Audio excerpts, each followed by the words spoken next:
सर्वेऽपि सुखिनः सन्तु, सर्वे सन्तु निरामयाः, सर्वे भद्राणि पश्यन्तु, मा कश्चित् दुःखमाप्नुयात्।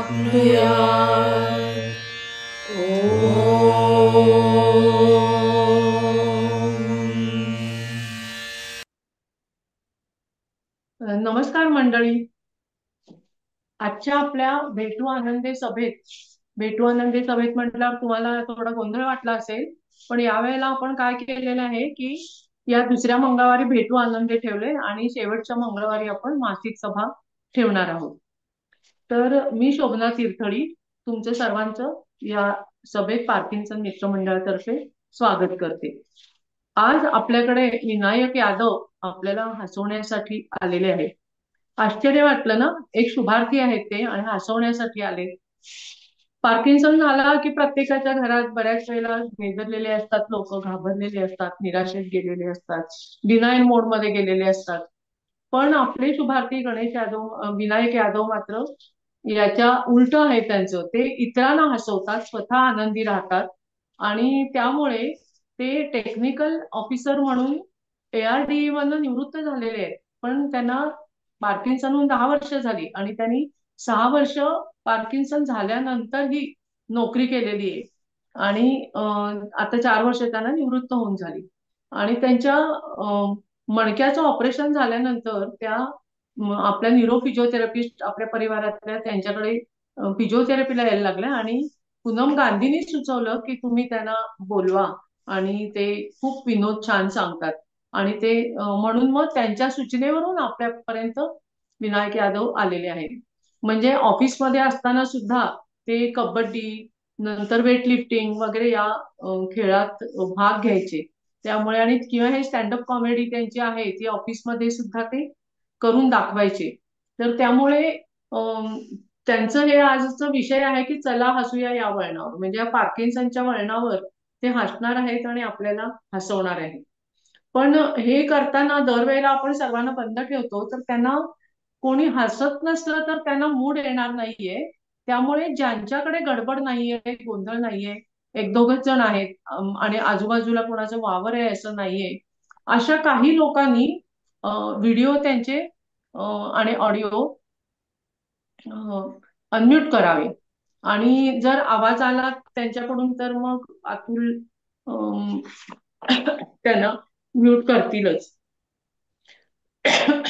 तर मी आता त्यांची ते स्वतः व्यवसायाने मेकॅनिकल इंजिनियर आहेत बरं का. आणि ते ARDE मध्ये त्यांनी पूर्ण कार्यकाळ घालवला, हे मला महत्वाचं त्यांच्याबद्दल तुमच्यापर्यंत पोहोचवायचंय. कारण लगेचच लोकांना वाटतं की आता पार्किन्सन झाला संपलं मग नोकरी कुठं करणार, पण त्यांनी ती 6 वर्ष चालू ठेवली. आणि आता मी पूनम गांधी यांच्याकडे सूत्र देते. त्यांच्याबद्दल एक त्यांचे त्यांच्याकडे फिजिओथेरपी करण्यासाठी आलेले त्यांची त्यांच्याबद्दलची बाजू त्या सांगणार आहेत. पूनम गांधी, तुम्ही सांगाल.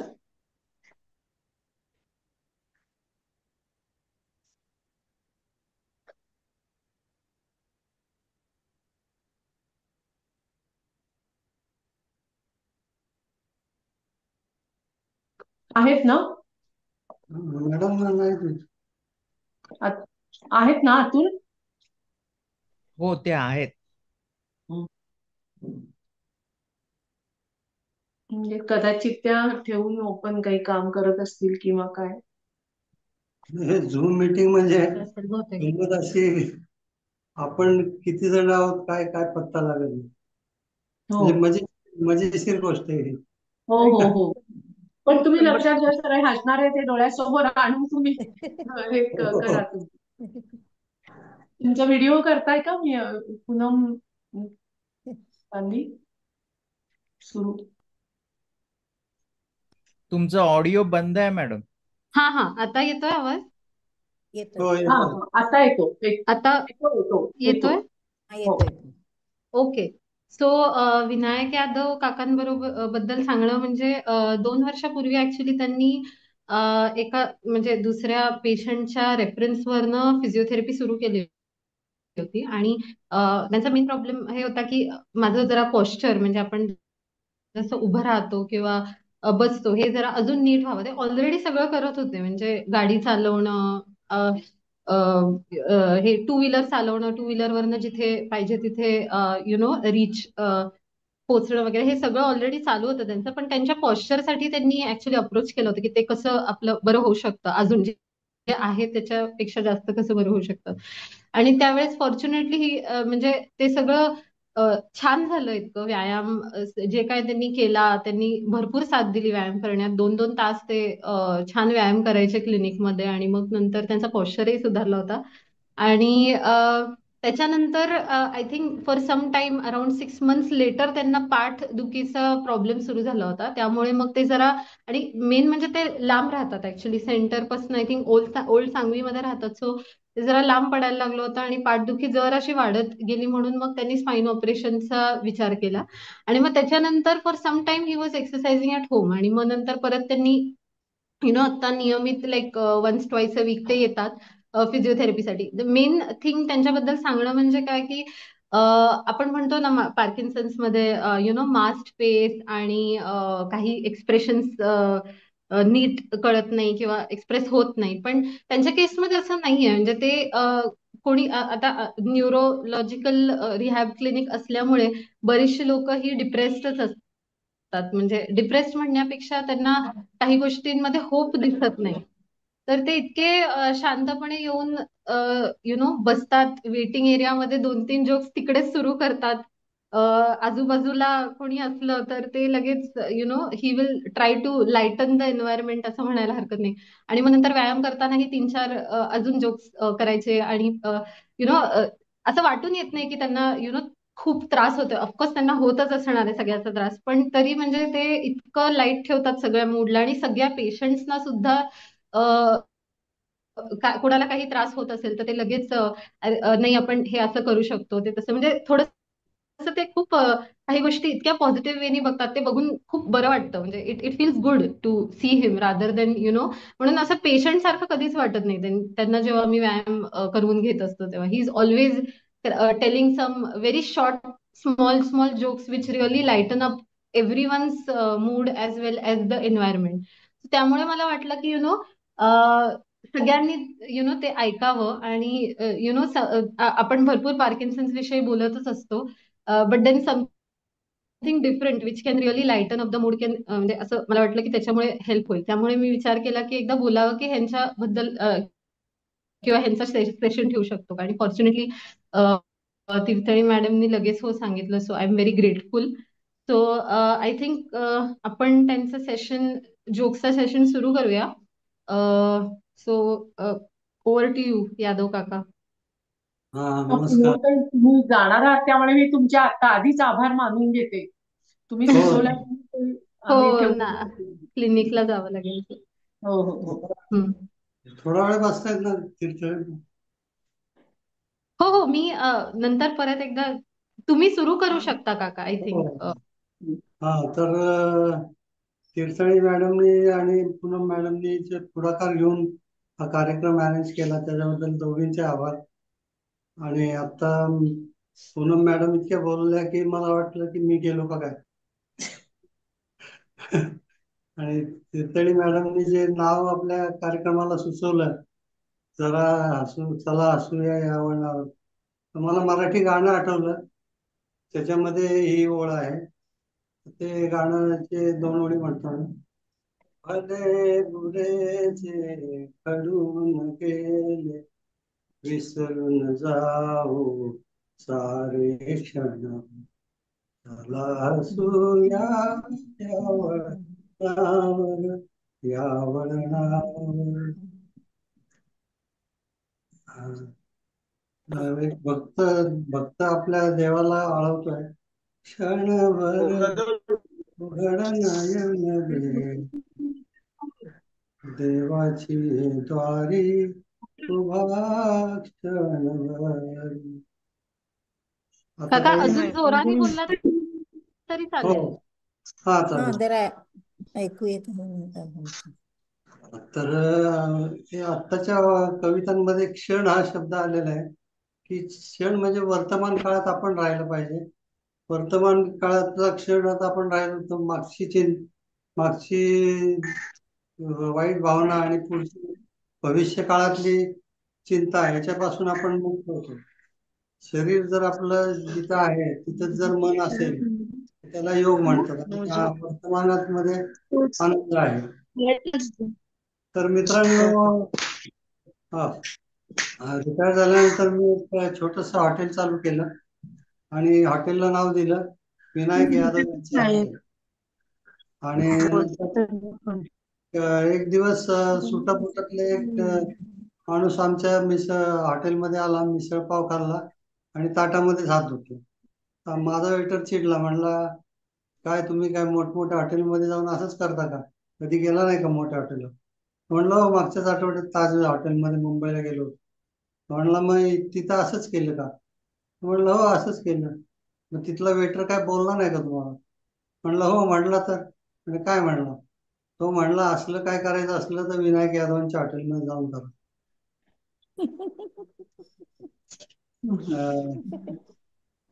अं, आणि एक हास्य कवी संमेलन चालू असतं आणि आपली कविता सादर करत असतो. डब्यावर डबा, डब्यावर डबा, डब्यावर डबा, डब्यावर अजून एक डबा. तिसरे डबे घेतले आणि पूर्ण सभागृह शांततेत ऐकत असतं. नंतर एक बाजूचा माणूस जोरजोराने टाळ्या वाजवतो आणि शिट्ट्या वाजवायला लागतो. त्याला मी म्हटलं अरे तुला काय याच्यामध्ये कुठला रस मिळतोय? तो म्हणतो रस को मारो बोली डिब्बों का बैलेंस तो देखो. डब्बे रखे एक भी नहीं हिल रहा.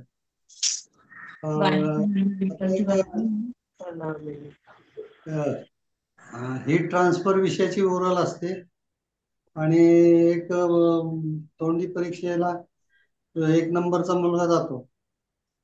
तर प्रश्न असा विचारतात की बंद रेल्वेच्या डब्यामध्ये तुम्ही बसलेला आहात आणि गाडी निघाली आणि गरम व्हायला लागलं तर तुम्ही काय कराल? तो म्हणतो मी खिडकी उघडेल. म्हणतो अच्छा. एक्झामिनर म्हणतो गुड गुड अप्रोच. म्हणला की आता मला सांग खिडकीचं क्षेत्रफळ 1 बाय 1.5 मीटर आहे.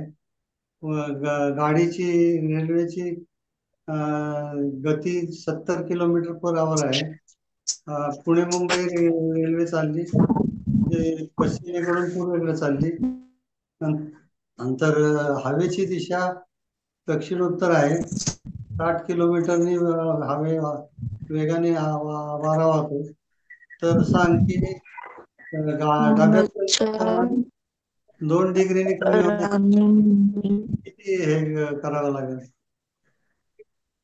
तर तो म्हणतो कोण बोलतंय मध्ये? इतर कोणी बोलू नका बरं का, प्लीज प्लीज. इतर कोणी बोलू नका.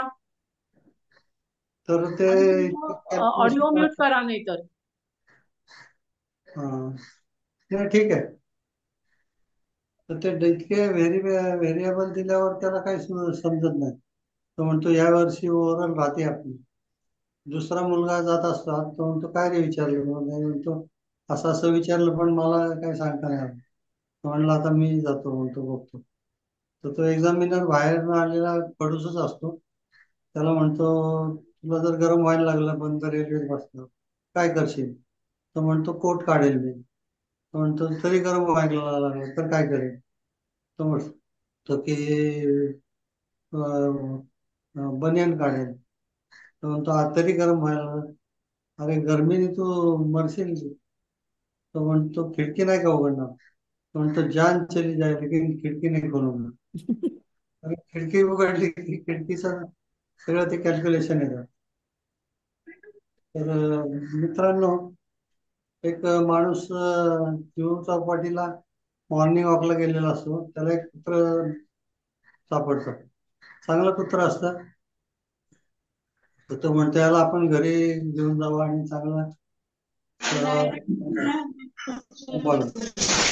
तर कुत्र्याला धुताना एकदम आवाज येतो. जानी जरा हमें प्यार से नहलाओ. तो म्हणतो, अरे तो आवाज कुठून येतोय? कोणीच नाही, तर कुत्रा मीच आहे. तर कुत्र बोलत असतं, त्याचा आवाज येतो. तो जानी जरा प्यार से नहलाओ, क्योंकि हम राजकुमार के कुत्ते जो है.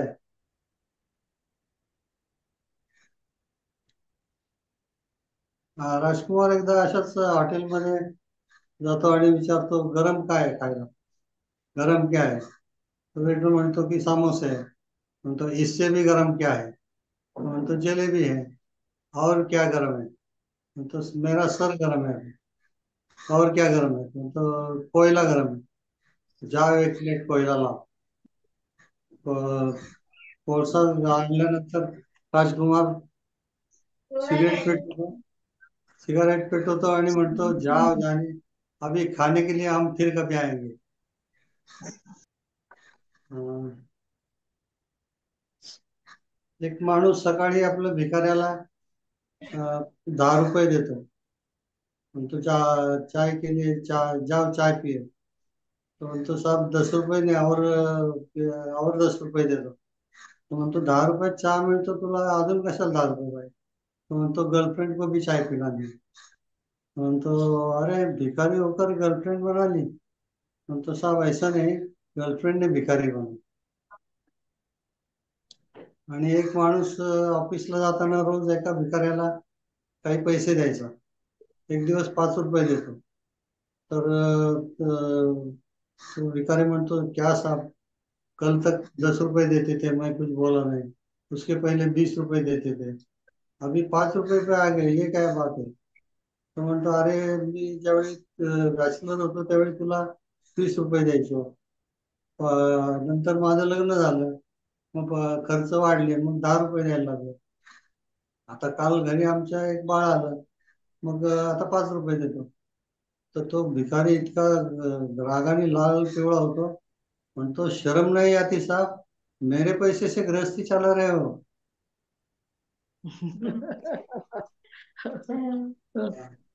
आणि एक असाच भिकारी राजमहालासमोरून कटोरा घेऊन चाललेला असतो आपण. तर राजाला वाटतं की त्याच्या महालाचा दरवाजा ओलांडून जातो. तर राजाला वाटतं, हा भिकारी तर दिसतोय, पण हा मागत काही नाही गेला कसा आहे? मी इथं सम्राट एवढा बसलोय, राज्याचा पालक, आणि तो म्हणतो, बुलाव उसको. तर ते सगळे राजदूत त्याला पकडून आणतात. म्हणतात, काय रे तू कटोरा घेऊन भीक तर मागतोय, मला का नाही काय मागितलं? म्हणला, राजा साहब ये कटोरा अगर भर सकोगे तो ही दे दो, नाही तो मत दे दो. राजा म्हणतो, माझ्याकडे एवढे जड जवाहरात पडलेले धान्य आहे, आणि हा काय म्हणतो की कटोरा भर सकेल? तर तो धनधान्य मागवतो. सगळं त्या कटोऱ्यामध्ये लुप्त होऊन जातं. पैसे अडके, सोनं चांदी. सकाळी जो भिकारी आलेला, दुपारचे 12 वाजता, राजा अगदी गिडगिडाने लागा. राजा त्याच्या हातापाय पडायला लागला. म्हणला, ह्या कटोऱ्यामध्ये काय जादूची गोष्ट आहे? जे टाकतो ते गडप होतं, मला त्याचा राज सांग. तर मग तो म्हणतो, भिकारी म्हणतो, राजा साहब मैं ठहरा भिखारी, मेरे पास कटोरा भी नहीं था. तो चलते वक्त ठेस लग गई, तो जमीन से खोपड़ी मिली, आदमी की खोपड़ी मिली.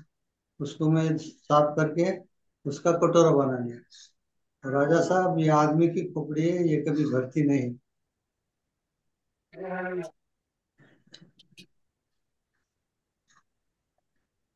एक शिक्षक वर्गामध्ये विचारतात, पाषाण तळ्यामध्ये 100 दशलक्ष लिटर पाणी आहे, तर माझं वय किती? तर सगळेजण चाट पडतात, गप्प बसतात. कुणी असं कसं पाणी, पाषाण लेकलं इतकं पाणी, तर सरांचं वय कसं सांगाय? तरी एक मुलगा धाडस करतो, म्हणतो, सर मी सांगतो. म्हणतो, काय किती? म्हणलं, तुमचं वय 40. म्हणलं, अरे बरोबर ओळखलं, कसं काय ओळखलंस? म्हणला, काय ना सर, माझा एक भाऊ आहे घरी, तो 20 वर्षाचा आहे. म्हणलं, त्याचा काय संबंध? त्याचं 20 आणि माझं 40. म्हणलं सर काय आहे त्याचं, तो हाफ मॅड आहे.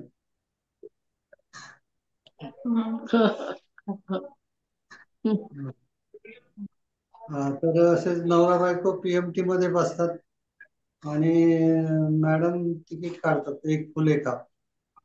तर कंडक्टर म्हणतो एक फुल एक हाफ, साहेबांचं पण फुल घ्यायला लागेल तुम्हाला. मॅडम म्हणतात नाही नाही, ते हाफ मॅड आहे, त्यांचं अर्धच द्या, 1.5 तिकीटच द्या. शेवटी कंडक्टर पुण्याचाच असतो. म्हणतो मॅडम तरी देखील 2 घ्यावे लागतील फुल, कारण ते हाफ मॅड आणि तुम्ही 1.5 आहे.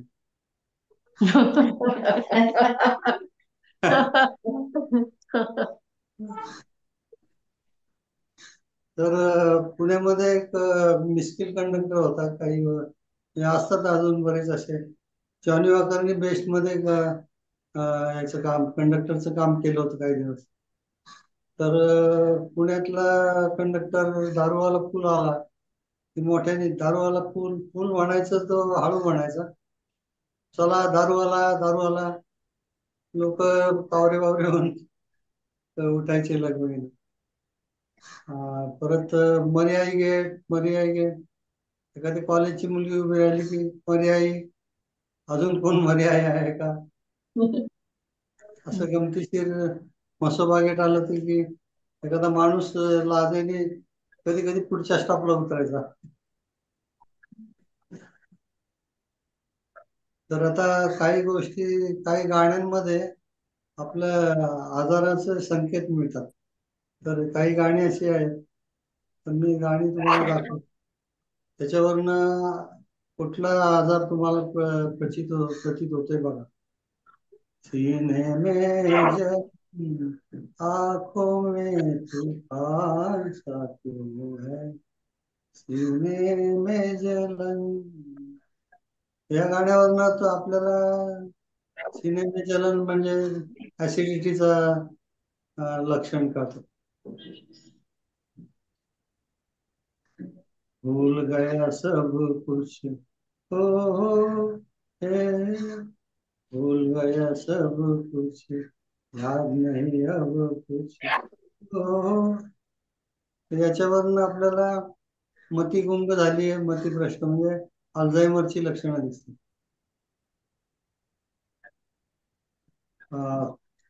तुझ में रब दिखता है यारा, मैं क्या करूं, सजते दिल सजता है यारा, मैं क्या करूं, तुझ में रब दिखता है.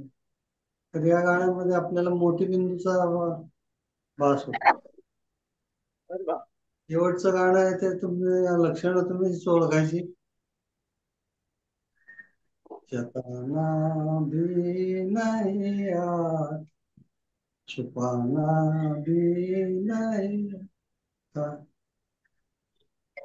हे मी प्रेक्षकांवर सोडून देतो कुठला आधार आहे. काही लोकांना डॉक्टर मॉर्निंग वॉक करायचा सल्ला देतात, तर ते काही लोक रेग्युलरली सिन्सिअरली मॉर्निंग वॉक करतात, त्यांच्या कॅलरीज बर्न होतात, ते बर्निंग वॉक म्हणून. काही लोक मॉर्निंग वॉकला जातात आणि टर्निंग वॉक करतात. टर्निंग वॉक म्हणजे असं बागे तिकडं तिकडं बघत, त्यांचं काय कॅलरी बर्न होत नाही, ते टर्निंग वॉक असं. बायको नवऱ्याला म्हणते कि अपने पिछले गली में जो पुरोहित थे जिन्होंने अपनी शादी रचाई वो गुजर गए. नवरा म्हणतो उनको तो उनके किए की सजा मिलने ही वाली, मुझे मालूम था एक ना दिन उनको सजा मिळणार आहे. तर मित्रांनो, लग्न ही गोष्ट एक महत्वपूर्ण घटना है. शादी एक ऐसा सर्कल है जो अंदर के लोग बाहर जाना चाहते हैं और बाहर के लोग अंदर आना चाहते हैं. वेल्डिंग और वेडिंग, वेल्डिंग एक मटेरियल प्रोसेस है और वेडिंग तो शादी. तो वेल्डिंग और वेडिंग में फर्क क्या है? वेल्डिंग के समय शुरू में स्पार्क होते हैं और दो धातुओं को जोड़ दिया जाता है. लेकिन वेडिंग में क्या होता है कि पति पत्नी का पहले जोड़ लगाया जाता है, उसके बाद जिंदगी भर स्पार्क ही स्पार्क होते. तर एक तरुण डॉक्टरकडे जातो, म्हणतो की अं, मला आयुष्य माझं लांब करायचं, लंबी उम्र के लिए क्या करूं. तो डॉक्टर बोलता है कि क्यों ना शादी कर डालो. तो शादी करने से उम्र लंबी हो जाएगी. तो वो तो पता नहीं, लेकिन दो फायदे ऐसे हैं. पहला फायदा है लंबी उम्र की ख्वाहिश खत्म हो जाएगी, और दूसरा फायदा ये है बची कुची जिंदगी काफी लंबी लगने लगी.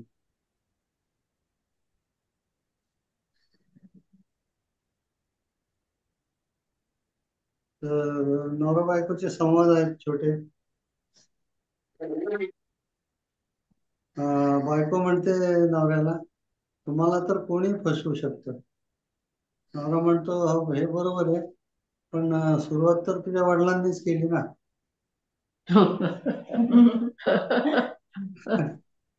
नंतर दोन साडूंचं सहानुभूतीपूर्वक नातं. साडू म्हणजे मेवणीचे मिस्टर, आणि ते नातं एका विनोदी कलाकाराने सुचवलेलं, डिफाईन केलं. ते एकाच कंपनीकडून फसवले गेलेले दोन कस्टमर, म्हणजे दोन साडू. अं, एकदा ननंद भाऊज एका कार्यक्रमाला गेलेले असतात. तर ते ननंदच नातं तसं हिरेंनी भाऊजेपेक्षा वरच्या लेवलचं असतं कधी पण. पण व्हायचं काय की वहिनी आली की ही साफ करून द्यायची जागा. थांब वहिनी, तू बसू नको, मी पुसून देतो. कुठेही बसायची वेळ आली कट्ट्यावर येतं, ननंद पुढे पुढे जात. लोकांना आश्चर्य वाटतं की ननंद भाऊजेच्या पुढे का करते. त्यावेळी कळतं की दोघींनी एकमेकींच्या साड्या नेसलेल्या. आणि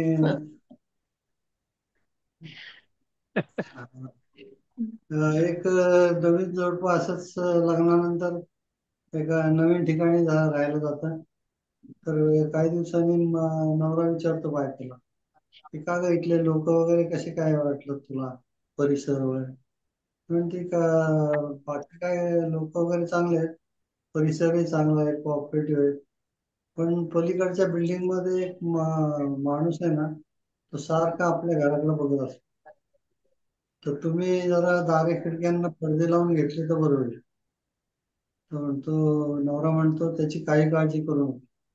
तर त्यांनी तुला एकदा नीट बघितलं ना, तोच त्याच्या दारे खिडक्यांना पडदे लावून. तर मित्रांनो, मटेरियल आपल्याकडे आहे भरपूर तसं. सध्या तरी एवढंच ठेवलं होतं. तर हा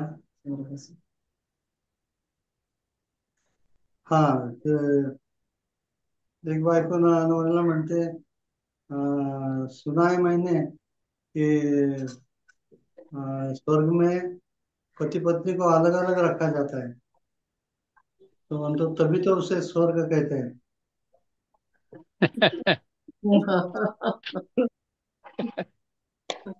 तर मित्रांनो, व्हेरी गुड. आता कोणाला काय इतर बोलायचं असलं, सांगायचं असलं, किंवा माझ्या विनोदांविषयी प्रश्न असतील तर विचारू शकता.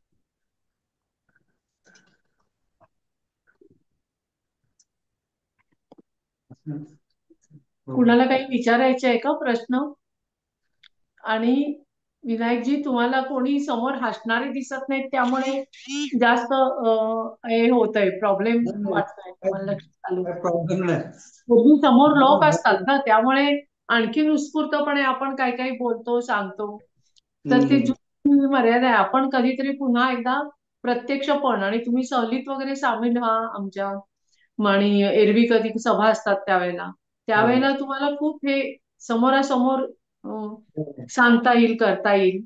आज तुम्ही छान नाही, सांगताय सगळं, पण ते तुम्हाला त्याचा हे येत नाहीये, आनंद मिळत एन्जॉय नाहीये ते नेहमीचा, मी स्वतः असं एन्जॉय मला करू वाटतं. शकत नाही. हम्म. नाही, ठीक आहे कधी कधी आता कसं आहे, काही काही लोक इतके मक्का असतात, लाईव्ह हम्म. समोर असले तरी हसत नाही, त्यामुळे हो. याची थोडीशी सवय आहे. तसे लोक हसतायत घरून त्यांच्या, पण ते तुम्हाला दिसत नाहीये. आणि हो बरं नाही त्यांना करायचं ना, मी तर पाहिलं ना मध्ये कसे आवाज येत होते, तो हो प्रॉब्लेम येतो. हम्म. हो नाही, काय हरकत नाही. मला तर काय प्रॉब्लेम नाही, मला आनंद मिळाला. Very good. हो, चार लोकांना हसवता आलं, हेच माझं भाग्य आहे. हो, ते तुम्हाला तसं वाटणं हेच मोठं कॉन्ट्रीब्युशन आहे तुमचं, की स्वतः आनंदी माणूस राहतो आणि पार्किन्सन्स मध्ये राहायला मदत होते अशा यामुळे. हो. हे पण आपण महत्वाचं आहे.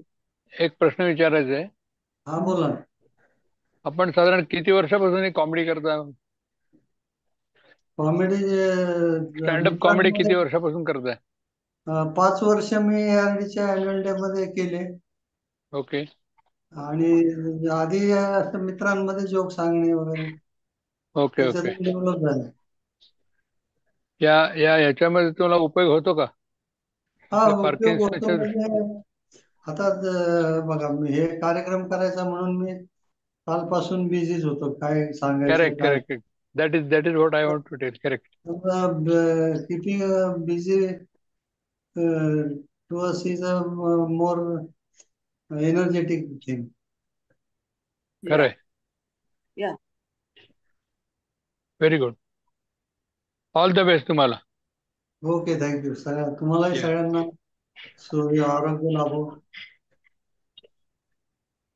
तुमचा एक कार्यक्रम आमच्या ह्याच्यामध्ये पाहिजे, काय सभेमध्ये, मग मजा येईल.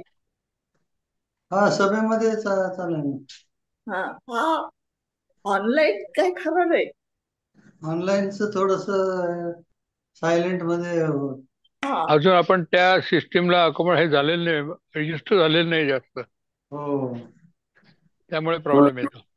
तुम्ही खूप छान प्रेझेंट केलं, आम्हाला आनंद झाला. आणि प्रत्यक्ष तुम्हाला जेव्हा बघायचा योग येईल तेव्हा जास्त आनंद होईल असं मला वाटतंय. मी कॅप्टन सुनील कर्वे तुमचं अभिनंदन करतो. ओके, धन्यवाद. सगळ्यांचे आभार. कर्वे, तुम्ही पण एखादा विनोद सांगितला तरी हरकत नाही. हो, सांगा ना. वेळी.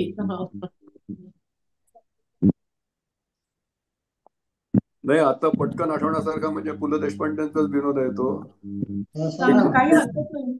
एक माणूस डॉक्टरांच्याकडे जातो हा. आणि त्यांना विचारतो की अहो डॉक्टर, माझं वजन खूप वाढलंय, मला बारीक व्हायचं, काय करू? तर डॉक्टर म्हणतात तुम्ही असं करा, तुम्ही एक सकाळी 2 केळी आणि दुपारी नाही, तुम्ही 2 केळी आणि 2 सफरचंद खात जा. तो म्हणतो ठीक आहे, पण ते ब्रेकफास्टच्या आधी का ब्रेकफास्टच्या नंतर? Very good. डॉक्टरी पेशावरही काही जोक्स असेल. एका डेंटिस्ट कडे जातो म्हणून दात काढायला, तर दात काढायचे 500 रुपये, आणि नंतर मग दात काढल्यानंतर बिल देतं, 1,500 रुपयाचं बिल देतो डॉक्टर. म्हणतो 1,500 एकच दात काढला. म्हणलं अरे, ते 2 पेशंट पळाले, त्याचं बिल कोणाकडनं? इतका ओरडला. आणि 2 मित्र मोटरसायकलवर चाललेले असतात, तर दोघंही ऍक्सिडेंट मध्ये पाय फ्रॅक्चर होतो. दोघं ऍडमिट एकाच हॉस्पिटलमध्ये प्लास्टर बांधायला जातात. तर पहिला मित्र इतका ओरडत असतो प्लास्टर बांधताना, आणि दुसरा नंतर एकदम चुपचाप, काय हो की चू नाही. तर डॉक्टर म्हणतात तुझा मित्र किती ओरडत होता, तू इतका शांत संयमी कसा काय? तो म्हणतो डॉक्टर साहेब, मी काय वेडा नाही, चांगला पाय, फ्रॅक्चर झालेला पाय प्लास्टरला द्यायला मी काय वेडा नाही.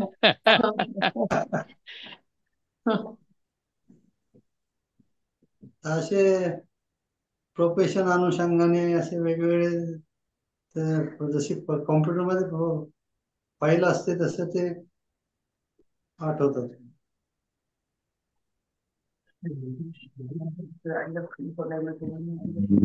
कुंभमेळ्यामध्ये एक जोडपं आलं होतं. हा ना, दिल्ली जवळ कुंभमेळा प्रयागराजचा. ओके. ज्योतिषवाल्याला विचारते की माझं जरा ज्योतिष सांगा म्हणून. मग तो सांगतो तुमचं ज्योतिषाचं आहे तसं आहे. मग तो विचारतो तुझ्या नवऱ्याचं तुला विचारायचं नाही का ज्योतिष. ती म्हणते त्यांचं जो भविष्य तर माझ्याच माझ्या हातात, त्यामुळे त्यांना गरज नाही. एक जोक असा आठवलाय, जरा थोडासा टचिंग येतो. एक वयोवृद्ध जोडपं असतं आणि त्याची बायको आजारी असते. 80-90 त्या घरातली नवरा बायको असते. तर ते नवरा स्वतःच चेकअप करून घाई करत असतो. म्हणतो माझं चेकअप करा लवकर, मला मिसेसला घेऊन नाश्ताला द्यायला जायचंय. तर ते म्हणतात तुमच्या घरी कोण नाही का? म्हणला का कोण नाही, मी आणि तीच आहे आणि ती पण ऍडमिट आहे, तिला मला नाश्ता द्यायला लागतो. तर ते म्हणतात ठीक आहे. आणि मग ते म्हणतात का आजी तुमचं वय किती आहे? म्हणलं तिचं 85 आहे. म्हणला तिला अल्झायमर झालाय, त्यामुळे ती माणसं ओळखू शकत नाही. मग ते टेस्टवाला म्हणतो की मग तुम्ही काय गेले काय कोणी, तुम्ही फोन करून सांगा, दुसरं कोणीतरी तिथे त्यांना नाश्ता देईल, नाहीतरी त्या ओळखतच नाहीत ना. तर तो म्हणतो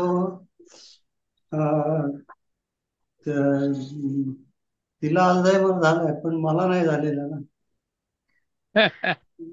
व्हेरी गुड. हा.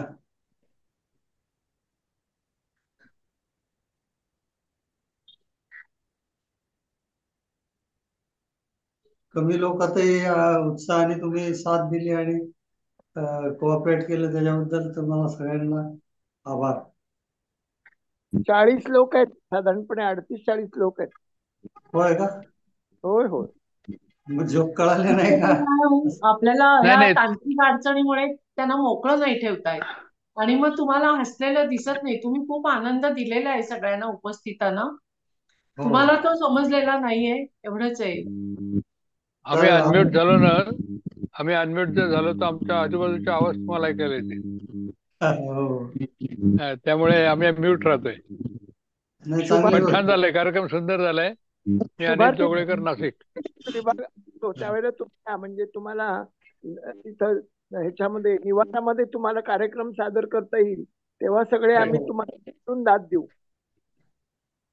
चालेल चालेल.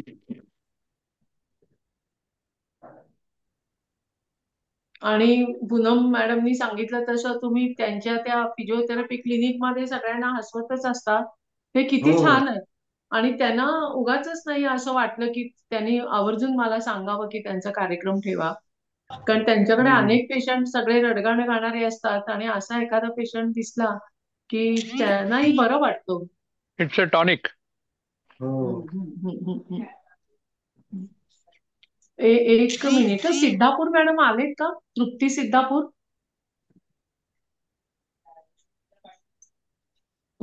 कारण त्या फिजिओथेरपी, न्यूरो फिजिओथेरपिस्ट आहेत आणि त्यांना संशोधनाबद्दल थोडं सांगायचं होतं. सिद्धापूर. येतोय आवाज मॅडम? हो हो, आवाज येतोय. तुम्हाला अनम्यूट हे करून तुमचा व्हिडिओ चालू करून सांगा. मी आधी सांगते सर्वांना. त्या न्यूरो फिजिओथेरपिस्ट आहेत आणि त्यांचं संशोधन करण्यासाठी मी एक मागे टाकलेलं होतं. तर ते पुन्हा सभा आहे म्हटल्यावर प्रत्यक्ष त्या सांगतायत. तर त्या असोसिएट प्रोफेसर आहेत मॉडेल कॉलनीचं, मला वाटतं फिजिओथेरपी कॉलेज. कुठलं कॉलेज तुम्ही सांगा बरं. Modern college. हो हो, Shivaji Nagar modern college of physiotherapy. तिथं ते असोसिएट प्रोफेसर आहेत. तर ते त्यांच्या विषयाबद्दल सांगते. सांगा. नमस्कार. सॉरी, मी नेमकी आता ट्रॅव्हल करत होते, पण तुमचा सगळ्यांचा आज तुम्ही भेटणार आहात समजलं, म्हणून मग मी तीर्थळी मॅडमला म्हणलं की 1-2 मिनिटं मी सगळ्यांची घेते फक्त. तर मागे एकदा मेसेज केला होता, पण काही थोड्या घरी अडचणी असल्यामुळे मी तुमच्याशी परत, ज्यांनी मला कॉन्टॅक्ट केला त्यांना मी नाही वेळ देऊ शकले. तर बेसिकली माझा प्रोजेक्ट म्हणजे मी पीएचडी करते आहे. माझं मास्टर्स झालं आहे नेहरूमध्ये.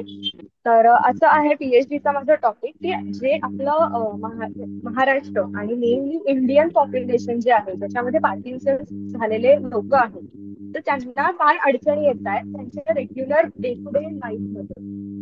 तर त्यासाठी आम्ही एक क्वेश्चन्स बनवलेले आहेत आणि मला बेसिकली एक झूम कॉल थ्रू जरी आपण इंटरव्ह्यूज केले कंडक्ट तरी सुद्धा चालण्यासारखं आहे, पण मला तुमच्याशी बोलून जाणून घ्यायचंय की नक्की तुम्हाला काय प्रॉब्लेम होत आहेत. कारण आजपर्यंत असा पार्किन्सनसाठी एक डेव्हलप प्रोटोकॉल म्हणा किंवा एक असं काही नाहीये. आपण जे फॉलो करतोय ते वेस्टर्न मध्ये जे आहे तेच फॉलो करतो आहोत. तर मी एक त्या गोष्टीसाठी थोडा इनिशिएटिव्ह घेतला आहे. मला तीर्थळी मॅडमनी यासाठी खूप मदत केली आहे की आपल्या देशासाठी किंवा आपल्या देशातल्या पार्किन्सन्स सोसायटीसाठी पेशंटसाठी आपण काही करू शकतो का. तर त्यासाठी ही प्रायमरी तयारी आहे की मला तुमच्याशी बोलून जाणून घ्यायचंय. तर ज्यांना इंटरेस्ट असेल मी माझा नंबर पाठवते ग्रुपवरती, मॅडमला सांगते पाठवायला, तर प्लीज कॉन्टॅक्ट करा.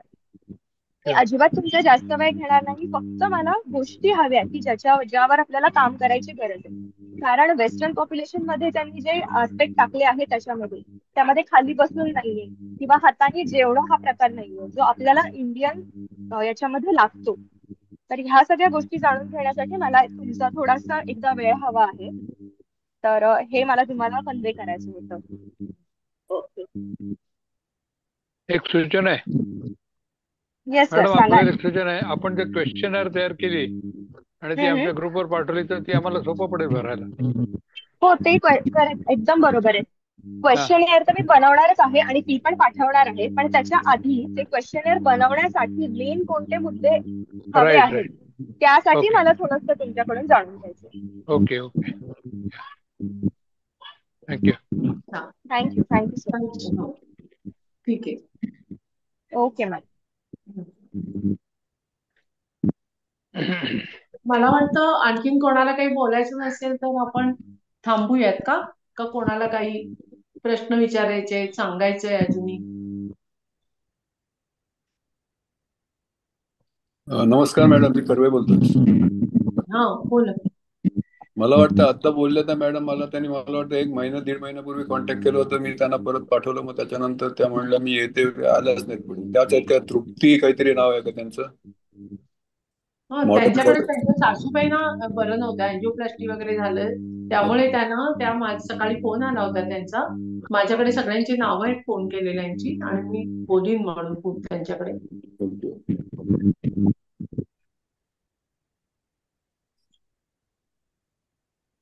आपण थांबूयात का कोणाला काही सांगायचंय बोलायचंय?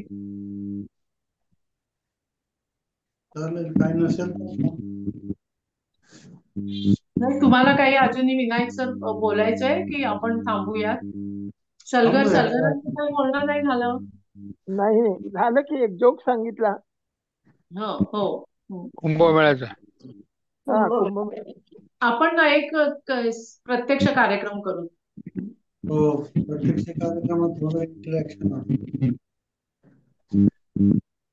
मला वाटतं कोणाला काही आता नसेल बोलायचं तर आपण थांबूयात. चालेल. का कोणाला नक्की ना थांबूयात का कोणाला बोलायचंय?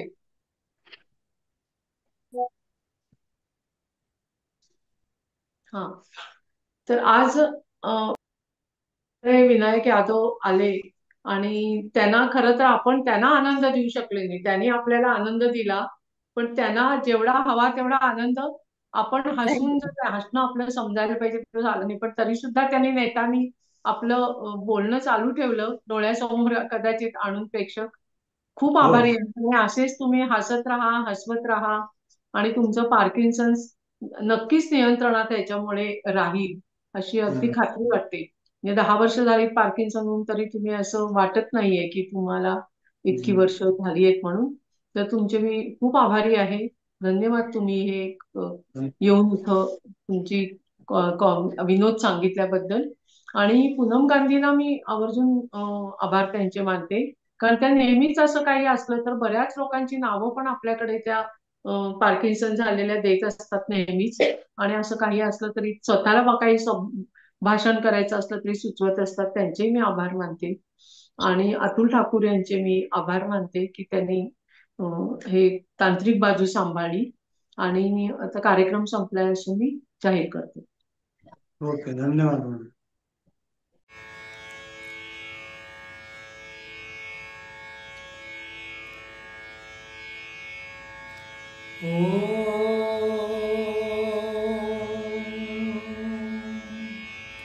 सर्वेऽपि सुखिनः सन्तु, सर्वे सन्तु निरामयाः, सर्वे भद्राणि पश्यन्तु, मा कश्चित् दुःखमाप्नुयात्.